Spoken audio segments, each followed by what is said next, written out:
Hey guys! Welcome back to another vlog! So for today's vlog, nandito tayo sa Jazzy's Cafe and Shop. We're here at my mom's shop again. We're just gonna do like a little get together with the loyal customers who has always supported us this few years since we were here for 6 years, guys. Imagine 6 years kami dito sa Hornam. Magpakain tayo ng mga customer natin dito sa Hornam because Jazzy's Cafe is moving locations. We are moving to Norsunbro now, which is closer to where we live. So, hindi na mag-drive si Mami back and forth every single day. So, mag-ano lang siya. She's just gonna walk like a few, like 10 minutes walk lang from our house. So, it's gonna be so nice. I cannot wait. So, for today's vlog, guys, magluto po tayo. Again, food content na naman. Pero, syempre, food is life. This cafe and shop is full of Filipino food. So, we have a lot of Filipino food to make. Mag-ano tayo, bilo-bilo. We're gonna make pansit. We're gonna make gulaman. And my mom's over here. Hi! Yay! How do you feel? How do you feel that we're moving to Norsunbro now? I'm so excited for the new place. Yay! Hopefully, mas madaming taon dun, guys, cause it's gonna be sa city na siya, like in the center. Dito kasi it's like in the middle of nowhere, so hindi masyadong daming tao. But yes, guys, and this is our fit for today. So, let's cook! Imagine, guys, 6 years dito kami. I'm gonna miss this, pero mas excited ako for the new place. Yes! Got the cake, guys. Oh, the cake! Cheesecake! So, guys, when cooking, I have to put my hair up. So, let's do that.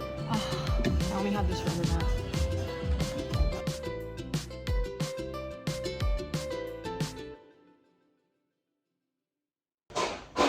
Okay.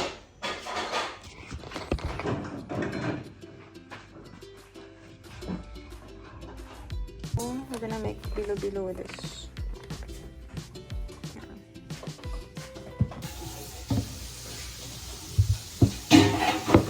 Hey guys, gagamag.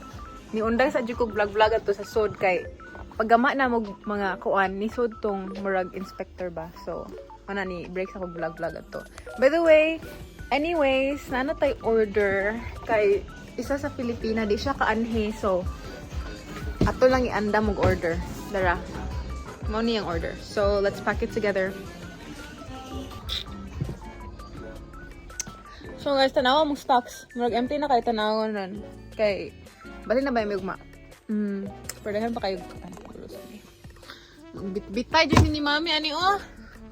Diyos ko. So, mani akong i-vlog on saan na pagpack og mga orders, guys. Kani, Ate Binilda, gamito na to. So, gusto niya tulo ka oyster sauce nga panda.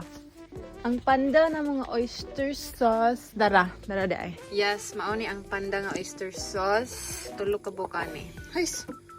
Ay, napa di ay stocks. Kapok intan ani. Ato ni utang sa box ani. Namo na nakatanan.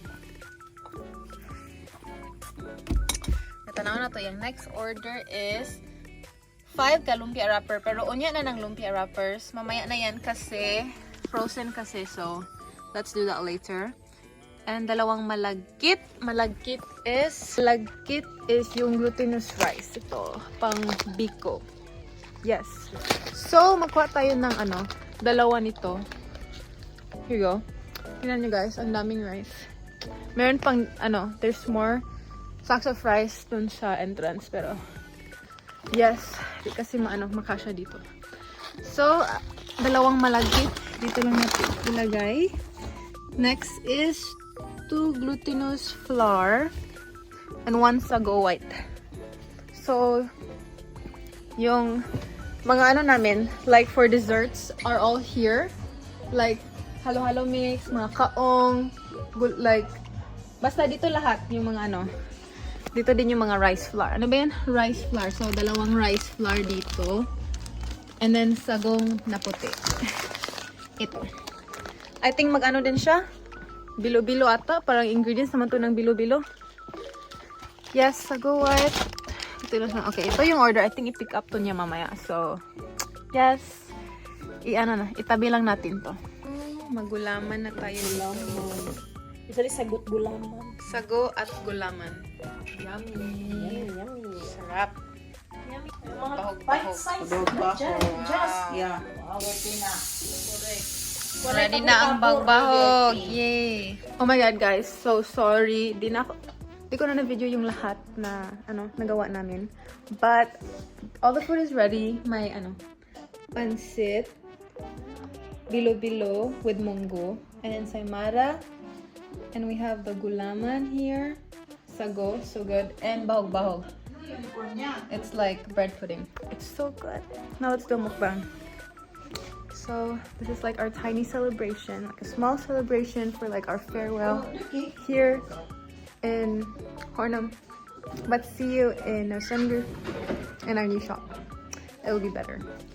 And of course the cake, my cake pa pala. That looks so nice. Oh my god. Kainan na naman. Hi! Hi! Welcome! Good, I'm Oh my god, guys. Ay, nandito na si Ate Carmina. Iba, oh. Si Ate Carmina. Hello!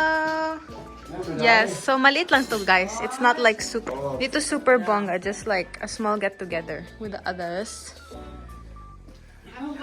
Hello! Hi! Kung kamete o bodo abay dehen. Hi, Esther. Ben? Ja, den går jo ikke så langsomt som dig. Du tror jo ikke snakker. Hun har parkeret her lige bag i. Ito yung shop namin, guys. Look at all. Miss you.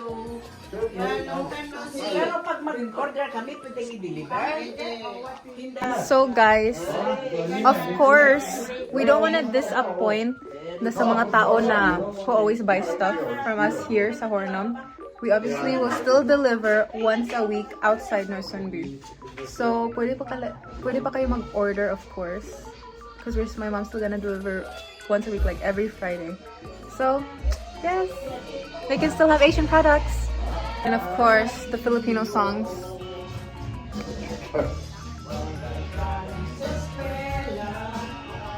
Can you sing the song? Kan du den ens? Nej. Men jeg har også meget til galo musik. Yeah. First eater dito.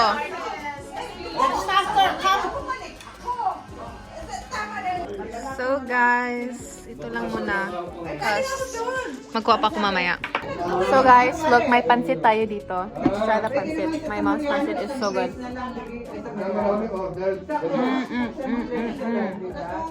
Pero gusto niya pag marami ng order niyo, direkto sa bahay. Grabe, ang sarap guys. Pagkakunti lang. I love it. hanap siya ng It's so good. Yes, yes. Kuya. Pupunta lang tayo. Nagtanong sa boys, meron silang pinagitong dimes. And then, nagluto may lutong ulam si Rami. It's so good. Sabi ko, Rami, So iluluto good. mo yan sa Yula Procos, ha? The best. Apritada pa yung, hindi ko alam. Magluto yung si Romel. Apritada pa I love yung pancit anak so ko, much, hindi guys. apritada, pero masarap siya. Like, in every Filipino, Sabi ko, ikaw, in every Filipino like party, you're always gonna see pancit because it means like to have a long life. So if you go to a Filipino birthday party, for sure this is always present. pagpupunta si Hector at si Yanina. My mom's pancit is the best. Ay, Sarap nito. golden blue. Sarap nila. Nimix ko na sa ensaymada. Ensaymada. Ayaw ni Binilit kasi nagawa ng Gordon. It's so soft. Kumina. Ito ba kakain? Tsaka, we have like some gulaman dessert. Pinainom pa daw siya ng kose nung napunta Sago. doon. Kaya pagod pa ito ngayon. Bakit? Hindi ko nga alam nandiyan siya. Kaya natin ko lang yung mga... Sabi ko magbukas ko ng pintuan. Umaamoy tuyo. Kasi hindi na kayo oras. Ito pa kayo. Yun na nga. May isang oras ang biyahe.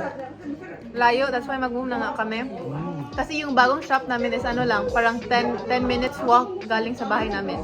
Malapit lang. Mm. 3 minutes lang. Baka na. Yun nga. Hindi sa pagkain, sabi ko kanya, share na lang pa. Dadala ako. Pag may time ka, mag-vlog ka. Pag may time, ngayon busy ka pa. Pag may time lang. Oo, pag may time talaga. Sa YouTube mo yan, no? Kasi pagka sa ano, sa Facebook, magsasubscribe din na gusto. Hindi maguhuli. Pagka sumisikat ka tuloy-tuloy na yun, basta mamonetize ka, pag sumweldo ka ng ano, nakalot na lang. Let's go get more food, guys. Tapos na. May binigit pa tayo, guys. And this, we haven't tried that. So guys, dito na tayo. Lumipat ako kasi too noisy over there. So dito lang muna tayo sa shop. So, ito yung next natin i-try is the bahog-bahog. This is like bread pudding in English. Wow. It's so good.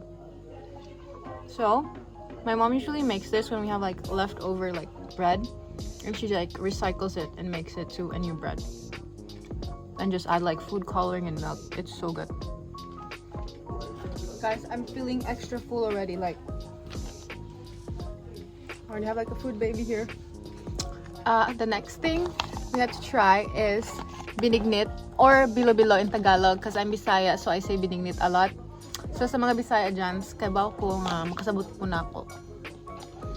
Yes, and then bilo-bilo naman sa Tagalog. This is the bilo-bilo. It's like glutinous rice flour mixed with water, and you like make it into like circles like that. That's the bilo-bilo. And in this binignit, we basically have like mungo beans, I think that's what it's called, with glutinous rice, and it's just like really sweet. It's like so good. People usually eat this in the Philippines during like Easter, and there's like a day where you don't eat meat the whole day and just eat this because there's no meat in here. And this is just a farewell party. Imagine our grand opening. We're gonna have a grand opening on November 1st in our new shop. And there's gonna be more food over there. Because this one is just like a small gathering with like my mom's like customers from like Ors. Is like the name of the city that's inside. It's mostly the customers that are here that's from there. So the grand opening, there's gonna be more like international people and from people different from the different cities. Yeah, so I'm excited.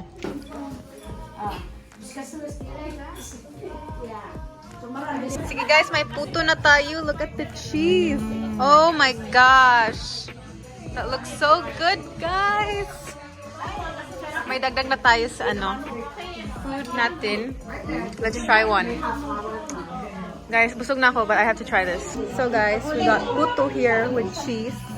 Let's try this, okay?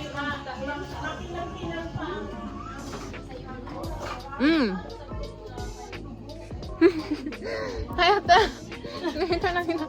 Ganda ng jacket mo, ah. Like guys, naubos ko na yung puto, but it was so good. It was so soft, pero naubos ko na. Sorry, nakalimutan ko na mag-video. Moving on.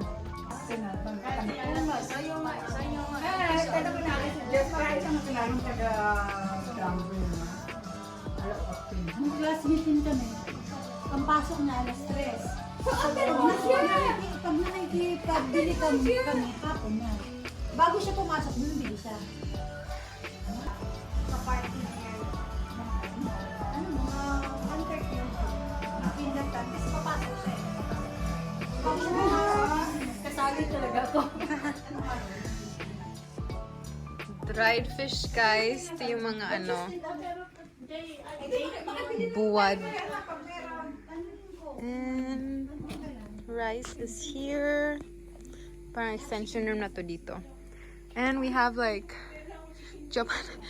But may kimchi sa Japan na ba yan? May kaming sushi. And nido. And Korean nandito. Yes. And we have frozen items here like saba. Frozen bananas and panglumpia. Dito siomai. And over here we have Filipino hot dogs.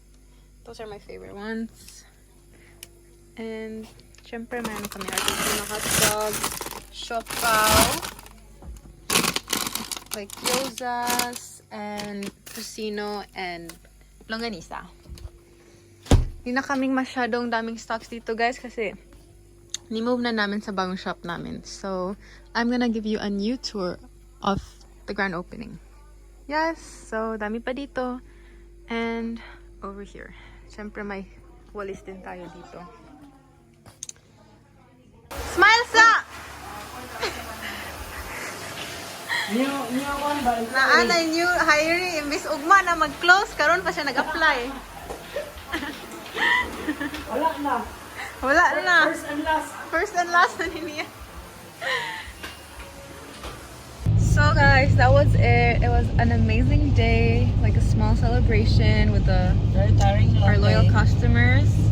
Been tiring, and We still have a lot of deliveries. yeah, see at the back the ones I've been preparing earlier. And we just have to get them delivered, and then tomorrow's gonna be like our official last day. And then after that, We moved to another. we're moving guys to Nashanbu. So it will be nice. I'm gonna vlog on the grand opening day so you guys can see how it is and where the location is. So see you. Don't forget to like and subscribe.